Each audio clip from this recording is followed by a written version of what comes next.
Hi, I'm Linda Goodall from Lindy G Embroidery. Today we're going to talk about applique. I really love applique, and I'm going to start out by showing you some samples and why you might want to use applique, and then I'll show you how we do it with the embroidery machine. So let's take a look at some samples. So here I've used appliques to get pattern into my fabric. You would not want to do little tiny polka dots with machine embroidery because it would just be a pain to have to trim all those threads. So you can see that you can get interesting textures here and interesting patterns.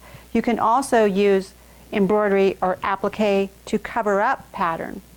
So this is a little towel that's green and white striped kind of plaid thing, and there's no way that you could embroider a white snowman on this and have it not show through. So I've used polar fleece, and I've got a nice white snowman on this kind of plaid baby bib.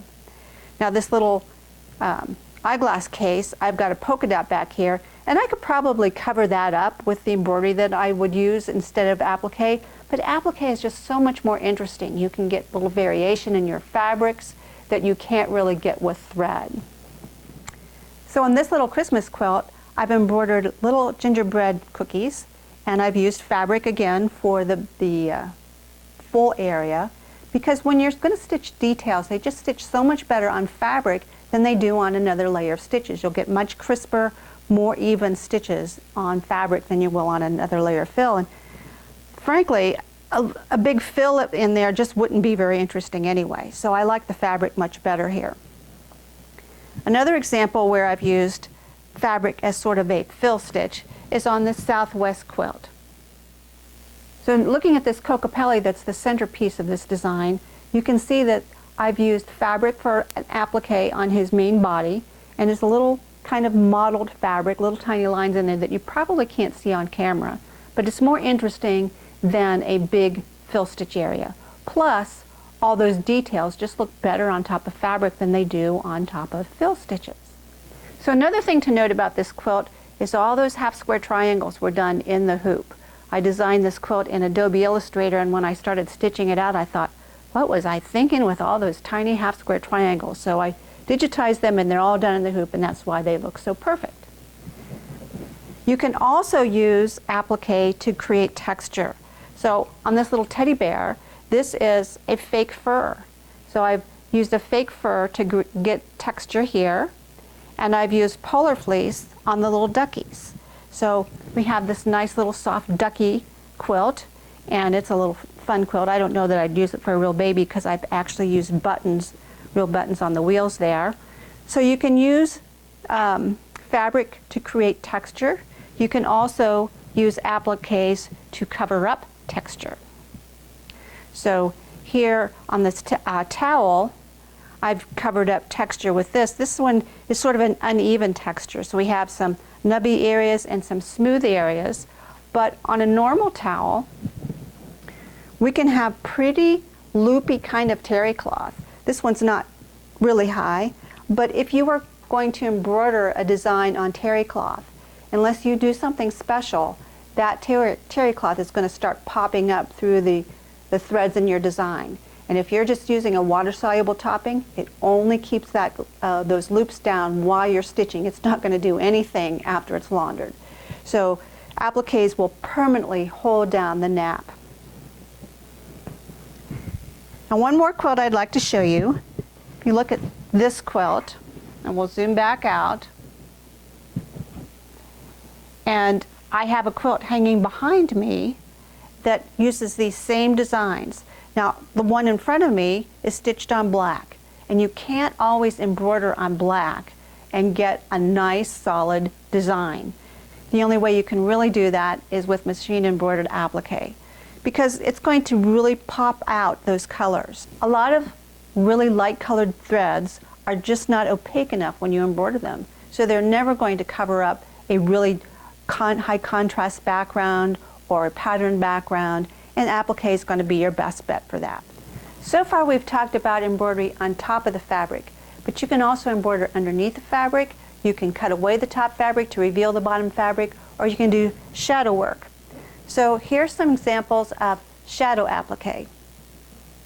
And what I've done on these is I've hooped my stabilizer, stitched my outline, placed my colored fabric, and then I've layered on a piece of batiste, which is pretty sheer, and stitched the top layer. So I'm getting a shadow look going through here.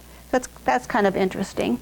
And another thing you can do is you can take your appliques and you can actually stitch them 3D on organza. So these have been stitched on nylon organza, and this is from the poinsettia design. So let me pull this quilt up and you can actually see where it comes from. And this is the December block, which is the poinsettia and the holly. And what I've done is I've taken the center flower and one of the leaves, stitched them multiple times on organza, cut them out, stacked them, and stitched them together to get these corsages. So I think you can see that there are a lot of different things that you can do with applique. It's very versatile, it's easy to do, and what I'm going to do next is show you exactly how to do it with the embroidery machine. So stay tuned. So now let's talk about how you actually do applique with your embroidery machine. If you've ever done hand applique or applique with your sewing machine, you know that you've cut out a piece of fabric, you've laid it down on your base fabric, and then you've just stitched around the edge. But if you're thinking about it, you're wondering, how does my applique work with my embroidery machine? How does my embroidery machine know where the edge of the fabric is? Well, it doesn't. We have to do one of two things. And there are two primary ways that applique is done with the embroidery machine. One is what I call the Blob Method, and the other one is using a pre-cut. In a little bit, we'll be using this pre-cut to remake this little bag. So before we do that, I want to show you that you can actually do applique designs without any fabric. So you can stitch them without any fabric, but you want to check them first on your in your software to make sure that there are no travel stitches underneath, or it's going to look okay. So let's see what the Blob Method is. So with the Blob Method, you're going to sew an outline. And that outline is going to show you where you place your fabric. Then you're going to place your fabric down. I guess I have to put it this way. And you'll sew that outline again. And I've already done that on the right side of the hoop. And now what I need to do is cut this fabric away.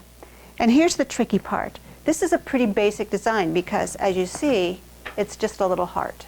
But when we start getting into really complex designs, like these leaves on here, or the more complex designs like on the quilt behind me, you do not want to use this method, because the problem with this one is that you're going to have to take the hoop out of the machine for every one that you do. And I'm going to have to trim this, so let's let our cameraman come in a little bit. And I'm just going to hold my fabric up, and I'm just going to use these scissors and trim right up next to that stitching line. So you can see how I've done that. So pull that away. And you need to stitch or trim right up next to that line without cutting through there at all. So this can be tricky on a really involved applique, or ones where maybe several pieces are placed right side by side and they're different colors. They're going to be overlapping and they'll end up being stitched down. So this is not a method I prefer. Now I do use this sometimes with some fabrics and in certain situations, but for the most part I do not use this technique. Another thing you need to avoid is don't put your fingers underneath the hoop and try to press your fabric up so it makes it easier to access that fabric on the top, because if you distort the fabric in the hoop, then your stitches are not going to match up anymore. And we already have enough slippage going on without adding to it by pressing the fabric with our fingers. And another thing I don't like about it is it takes it longer to sew. If I'm pre-cutting all my pieces and all I have to do is, when the machine stops, just put my fabric down and press it with my little tacking iron, then it's much faster than I have to pull the hoop out of the machine every time and trim around some complicated design. So this is not the method that I like best. So the one that I like best involves pre-cutting. And here I've pre-cut my piece, and I've actually pre-cut it with this machine. So all of my designs that have appliques in my regular series include digital cutter files, PDFs for hand cutting, and SVGs for converting to other cutters. So for the Brother Scan and Cut, all you have to do is drag those files off onto a stick, put it into your machine, and then prepare your fabric and load it up and cut it. We're not going to focus on that. I'm going to show you how to hand cut, because hand cutting is pretty easy if you know what you're doing. So before we do hand cutting, I want you to see this.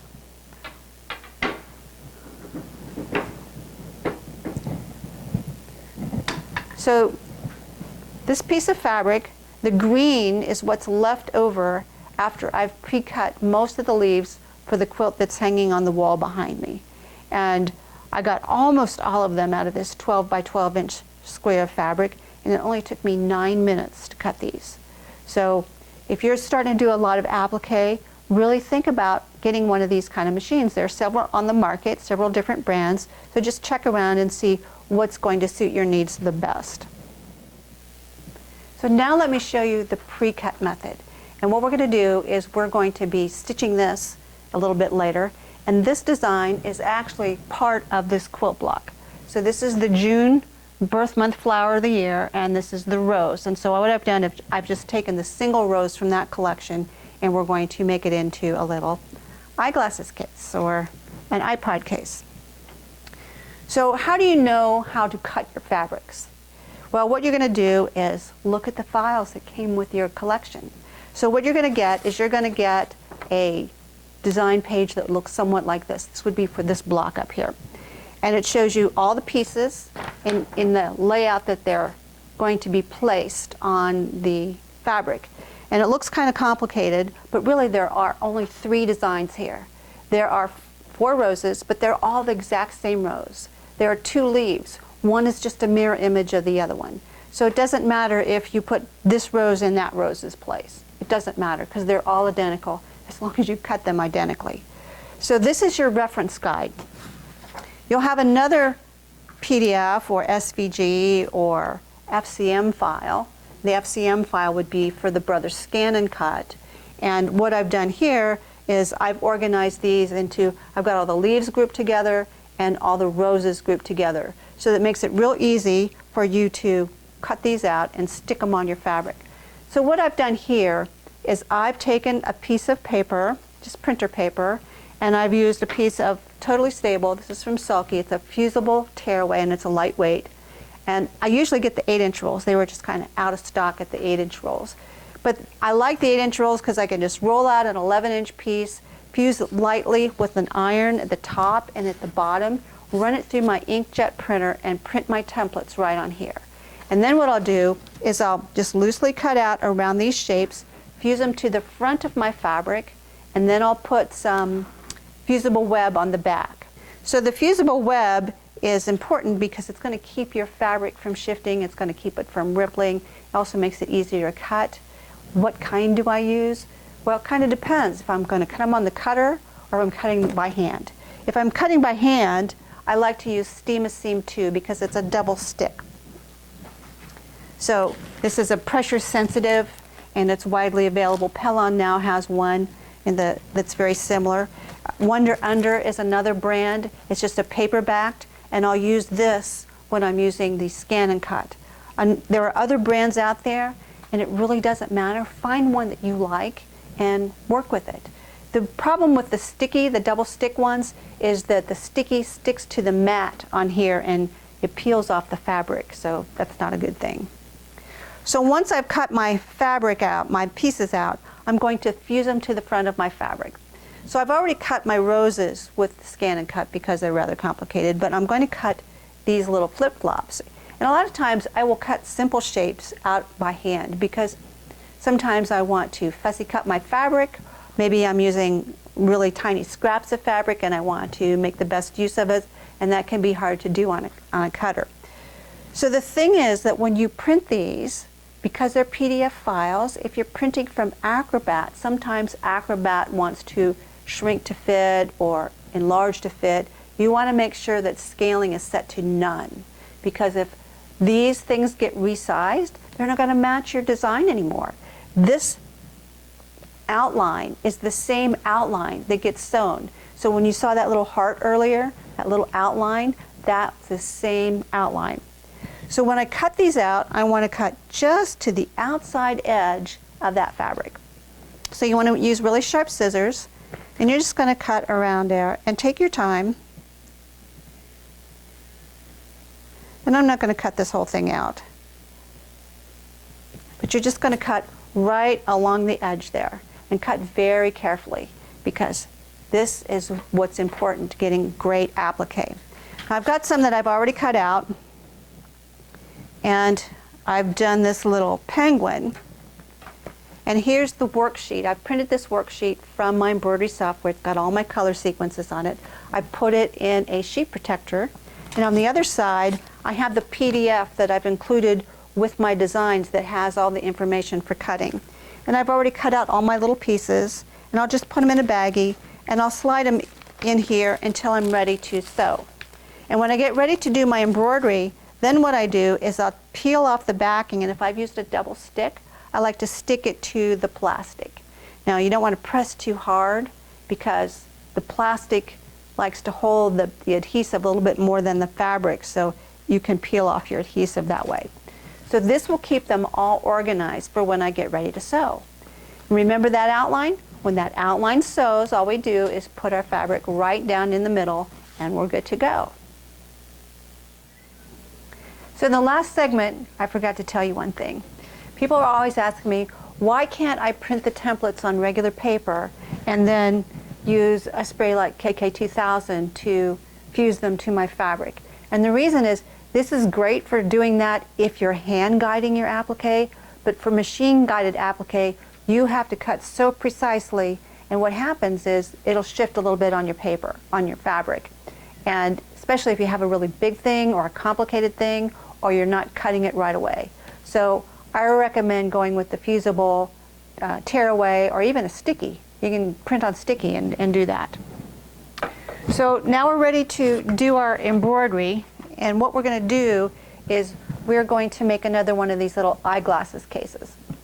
Once again, this rose is the same rose that's from that quilt block up there, and it's just an in the hoop project, and it's done when you finish the embroidery. So it's just a one hoop kind of thing. You're going to embroider this part, put the back on, put the lining on, and stitch it. And all we're going to do is the applique part. So I've already got my fabric hooped. I've already done the quilting part, which you can't really see very well. And now I've got it stitched up to where we're going to put the leaves on. And we'll do that in just a moment. So let's set that aside. And let's take a look at my fabric pieces. So I've got all my pieces cut, and I've got them laid out on my template and pattern. Notice that this has a pattern piece around it so I can cut my fabrics. And my rose looks kind of like some kind of puffy cloud thing. And it can be interesting to try to figure out how to put it in the hoop. So I like to lay it out on my fabric right in the template so that I know I can just pick it up and I can put it in my hoop. Leaves are the same way. The leaves on the right side are a match set, and then the one on the left is a mirror image. So it doesn't matter if these get reversed. It really doesn't matter at all because they're all the same. So here's what the design looks like, and here's where you can see the echo quilting around the design, and that's what it'll look like kind of when we're done. So now let's go to the machine and we'll actually start stitching. Okay, so I've sewn the outlines, and I've sewn them in black here just so you can see it on the camera. The green just wasn't showing up very much, and I've already done the echo quilting. So now I'm ready to place my leaves, and it doesn't matter what order I place them in because they're all going to get sewn at the same time. So I'll just place one down, and I'm going to use my little tacking iron and just kind of melt the fusible web into place to hold it in place. Now if I'm using that double stick kind like Steam a Seam 2, I don't need to do that because it'll hold it. But this is not a sticky. I have to melt it into place. So all you have to do is just make sure you place it right within the lines. And don't burn yourself with the tacking iron because it's really hot.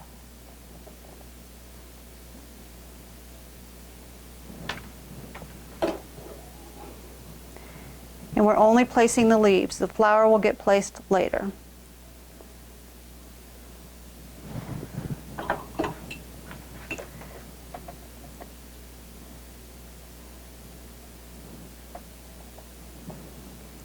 Now if I was doing the blob method, I would put down one big piece of fabric here, and then I'd have to sew all those little outlines again and then cut that away. And I just think that would not be fun. Now I do want to point out too that my designs are really not digitized for that kind of method, because rather than a straight stitch on the next color, it's actually going to be a zigzag. So it's just going to zigzag over the edge, and I think that gives a better tack down. So we'll just start stitching here.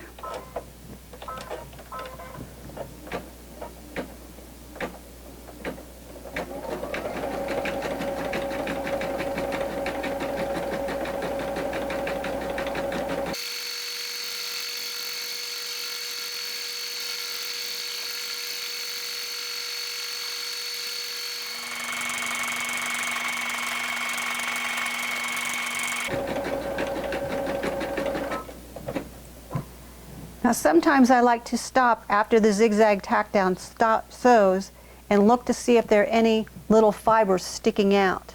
And because sometimes the needle can ravel off a little fiber and you want to trim that off now.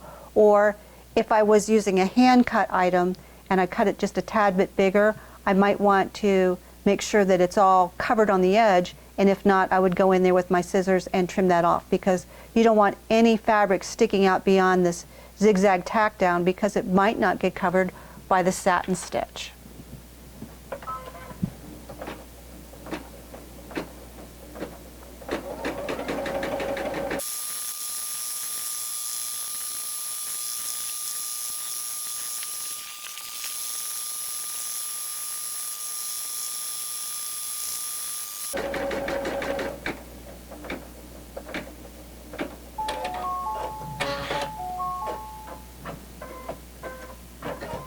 So now I'm ready for the next color. I'm going to clip the thread at the first thread guide, and then I'm going to just pull it through the needle. You never want to pull the thread backwards through there.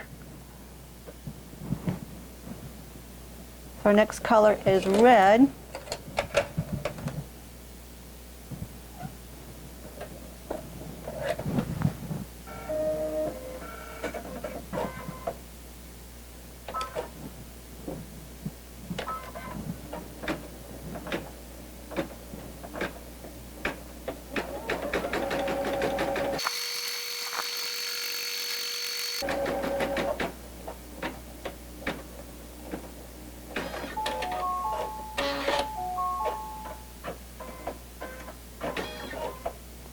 You'll notice how it moved to the top and then did a little jump up there. On some machines it'll actually stop at the top rather than move back down to the start again. So now I'm just going to take my piece of fabric off my paper, transfer it to my stitching lines, make sure it's all lined up in there. And I always try to stop the needle at the top of the design so it's possible to place your pieces without having to unhoop everything. But sometimes I take the hoop off the machine and place it in there. I think I just said to unhoop it, but no, you never unhoop it till it's done. So when I'm using a larger piece, I don't ever fuse over the edge, because if I would have to pick that up and trim it, it would be too glued down. So I usually just kind of tack it there in the middle with the iron, and I'm ready to continue.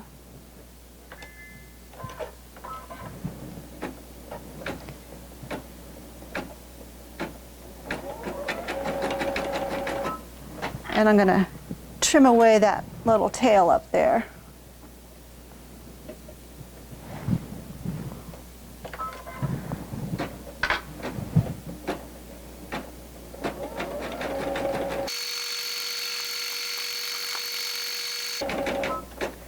Okay, I've just stopped the machine and I want to check and make sure there are no little fibers sticking out. Everything looks good. A lot of times I will slow the machine down for doing the zigzag part. It's much easier on a machine that has speed controls on the front somewhere rather than having to dig through a panel. But we'll just continue sewing. Now I'm not sewing at top speed anyway. I never embroider at top speed. because I think you get better stitches at a more moderate speed.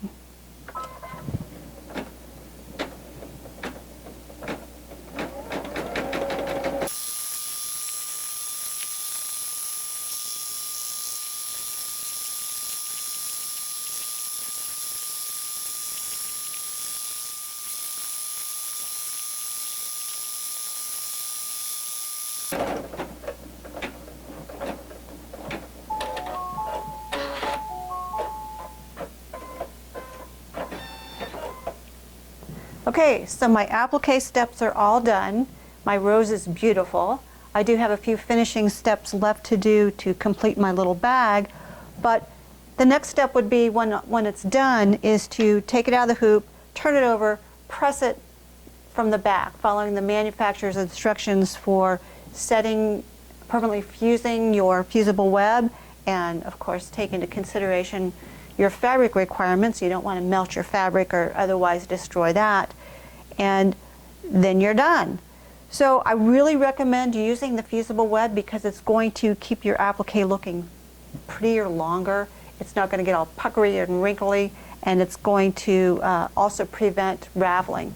So some fabrics that aren't tightly woven are more apt to ravel, and you can embroider with them or applique with them if you use a good fusible web and get it fused on there really well. I'm not a real fan of raw edge applique. I really like the satin stitch finish on my applique. And that's all there is to it. So I hope you'll give this a try and see what you think. Thanks for watching.